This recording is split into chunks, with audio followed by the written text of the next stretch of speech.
We are at the Morningstar Sustainable Investing Summit 2023, and I'm joined now by Barbara Davidson. She's head of accounting, audit, and disclosure at the independent financial think tank Carbon Tracker Initiative. So Barbara, let's talk of what you do at Carbon Tracker. So you basically analyze official financial statements of companies. What are you looking for, and what are you seeing in the current landscape?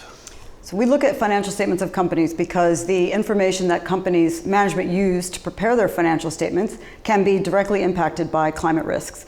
Long-term assumptions that they look at for impairment testing of assets, productive assets, asset lives are all impacted by the energy transition, future oil and gas prices, future demand. We look at the financial statements, again, because they're audited, so they're independent. They're also a window into management's actions, views. They're also used for investment decisions, obviously underlying investment valuations, and executive remuneration. So they're a key basis point.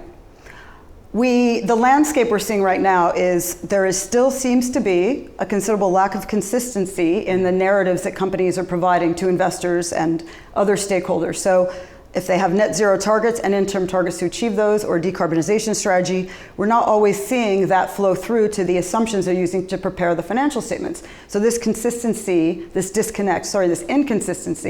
is a big problem. Right. And speaking of that, how can regulators help to improve the quality of information, of data that you are looking for in financial statements? So the information we're looking for is already required today by accounting standards, global and US accounting standards. Also, auditors are already required to look for this information today when it's material to financial statements, which it is because of mainly the companies we're looking at, and investors want this information. So effectively, regulators can look for whether companies and auditors are providing information about this, providing clear, transparent information about consistent inputs, about their considerations, if they're telling the same story, if auditors are explaining the same thing. And one quick example I would say is we're seeing a difference between audit reports overseas, outside of the US, and in the US by the same audit network firm, similar industry, and that's a big problem. The audit regulators